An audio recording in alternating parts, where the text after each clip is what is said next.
Rabiot viré à cause d'une faute grave. Le scoop explosif qui secoue Marseille.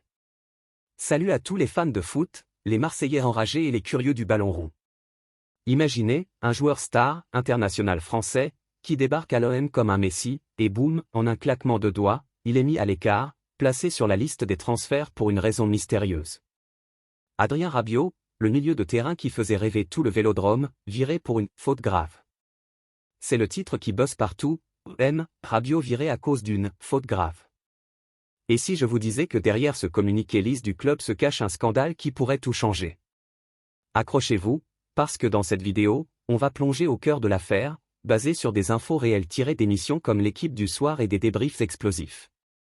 On va décortiquer le clash à Rennes, les rumeurs folles, les réactions des experts, et même le passé tumultueux de Rabiot. Si vous aimez les dramas footballistiques, lagnequez, abonnez-vous et activez la cloche, on y va pour des analyses sans filtre. Prêt? Allons-y. Rabiot signe à l'OM en septembre 2024. Un coup de maître pour Pablo Longoria, le président marseillais, qui cherchait un milieu expérimenté pour booster l'équipe. À son arrivée, c'était l'euphorie totale. Les supporters chantaient son nom, les médias le présentaient comme le nouveau patron du milieu. Rabiot, avec son style élégant, sa vision du jeu et sa capacité à récupérer des ballons, s'intégrait parfaitement dans le système de Roberto De Zerbi, l'entraîneur italien arrivé la même année. En Ligue 1, il a rapidement brillé, des passes décisives, des interceptions clés, et même quelques buts. Florent Gautreau, dans l'After-Foot sur RMC en mai 2025, l'encensait, Rabiot, c'est masterclass en Ligue 1. Et les stats le confirment, en une saison, il a joué plus de 30 matchs, avec une moyenne de 85% de passes réussies et une contribution défensive solide. L'OM, sous sa houlette, visait le podium et rêvait d'Europe.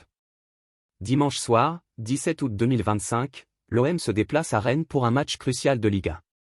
Les Phocéens, en pleine forme, visent une victoire pour consolider leur place en haut du tableau. Mais rien ne se passe comme prévu. Rennes ouvre le score tôt, et malgré une supériorité numérique après un carton rouge breton, Marseille s'incline 1-0. Une défaite frustrante, où l'OM domine mais manque de réalisme. Dans les débriefs, comme celui de l'After sur RMC, on pointe du doigt les erreurs tactiques et le manque d'efficacité offensive. Mais c'est après le match que tout bascule. Selon les sources, un clash violent éclate dans le vestiaire. Rabiot, furieux de la défaite, aurait pété les plombs. Des mots durs envers des coéquipiers, peut-être même une altercation physique? Les détails sont flous, mais l'avocat de Rabiot, interrogé sur RMC, avoue que personne n'avait vu venir la suite. Pablo Longoria, en accord avec Mehdi Benassia, directeur sportif, et De Zerbi, décide jeudi de placer Rabiot sur la liste des transferts. Le communiqué officiel est sec, pour des raisons internes, Adrien Rabiot est mis à l'écart et autorisé à négocier avec d'autres clubs. Les fans sont sous le choc. Comment un joueur exemplaire, qui avait tout donné, passe-t-il du statut de héros à paria en quelques jours? Sur les réseaux, c'est l'explosion avec des théories du complot et des appels à la transparence. Mais est-ce vraiment juste à cause de ce clash? Dans le foot, les bagarres de vestiaire, c'est monnaie courante. Et c'est là que ça devient croustillant. Régis Testelin, journaliste chevronné de l'équipe, lâche une bombe dans l'Équipe du soir. Ce vétéran du foot français, qui en a vu des vertes et des pas mûres, doute ouvertement de la version officielle. On sait que Rabiot va quitter l'OM, mais ce qu'on a envie de savoir, c'est ce qui s'est passé et pourquoi on en est arrivé là. Moi, j'ai eu vent d'une rumeur de faute grave du joueur. Il aurait commis une faute grave dont j'ai eu vent, mais dont il est impossible pour moi de parler ici, car ce serait jeter l'opprobre sans preuve et de toute façon, on verra bien. Testelin insiste, les altercations dans un vestiaire, c'est normal, ça arrive et l'équipe en rapporte souvent sans que ça mène à des licenciements. Donc, a priori, il y a autre chose. Le timing est suspect, pourquoi annoncer ça juste après une défaite, en pleine saison? Est-ce une faute disciplinaire grave, comme une infraction au code de conduite du club? Une implication dans une affaire extrasportive? Des rumeurs circulent sur les forums, une dispute avec De Zerbi sur des choix tactiques, un problème avec un coéquipier impliquant des insultes graves, ou même quelque chose lié à sa vie privée? Dans une émission récente comme celle sur YouTube où on discute de « l'OM veut se séparer de Rabiot », un acte fort pour protéger son groupe, les commentateurs soulignent que cette décision est un message fort de la direction. Vous êtes hors sol si vous dites qu'une bagarre ce n'est pas si grave, dit l'un d'eux. Ça protège le groupe, surtout pour les jeunes joueurs. Mais Testelin a raison, sans preuve, on navigue en eau trouble. Et si c'était une stratégie pour forcer un départ et récupérer de l'argent avant la fin du mercato? Rabiot, avec son salaire élevé, pourrait intéresser des clubs comme la Roma ou un retour en Serie A. Allons plus loin, comparons à d'autres cas. Prenez Greenwood à l'OM, des accusations graves, mais le club l'a soutenu. Chez Rabiot, c'est différent, pas d'accusation publique, juste cette ombre de faute grave.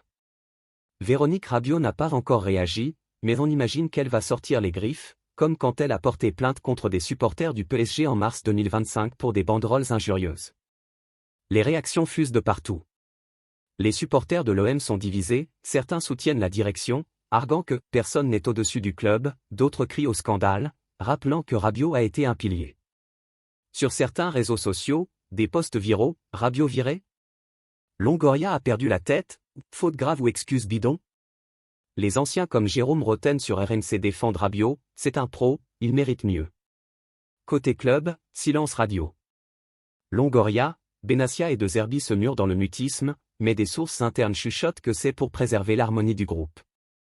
L'OM, actuellement 3e de Ligue 1, ne peut pas se permettre un vestiaire divisé. Qui pour remplacer Rabiot? Des noms circulent, un prêt de Kondogbia, ou un jeune comme Rongier qui monte en puissance. Et Rabiot dans tout ça? Son avocat sur RMC avoue la surprise totale. Le joueur, international avec les Bleus, risque de rater l'Euro 2028 si ça traîne. À 30 ans, il a encore de belles années devant lui, mais ce départ forcé pourrait tacher son CV. Analysons froidement. Première hypothèse, le clash à Rennes était la goutte d'eau. Rabiot, connu pour son franc-parler, aurait critiqué ouvertement De Zerbi ou des coéquipiers, créant une fracture irréparable. Dans un vestiaire multiculturel comme celui de l'OM, la cohésion est primordiale. Deuxième, la faute grave est réelle et plus profonde. Testelin parle d'une rumeur qu'il ne peut pas dévoiler, peut-être une violation du règlement interne, comme une sortie nocturne interdite, une altercation avec un staff, ou pire, quelque chose lié à des paris ou des influences extérieures. Sans preuve, c'est spéculatif, mais le foot regorge d'histoires comme ça, pensez à Pogba et son dopage. Troisième, stratégie financière. L'OM, sous pression budgétaire, veut vendre Rabiot pour équilibrer les comptes. Sa valeur marchande est encore haute, et avec son contrat jusqu'en 2027, c'est le moment. Quoi qu'il en soit, cette affaire révèle les coulisses impitoyables du foot moderne. L'OM, club passionné mais instable, en est à son énième drama. Souvenez-vous des départs chaotiques de Payet ou Gerson. En résumé, Adrien Rabiot viré de l'OM pour une faute grave. Le mystère plane, mais entre le clash à Rennes, les doutes de Testelin et les rumeurs, ça sent le scandale. Suivez l'actu, car ça va bouger. Dites-moi en commentaire, Team Rabiot ou Team OM. Partagez si vous avez des infos, et à bientôt pour plus de Scoop Foot. Peace.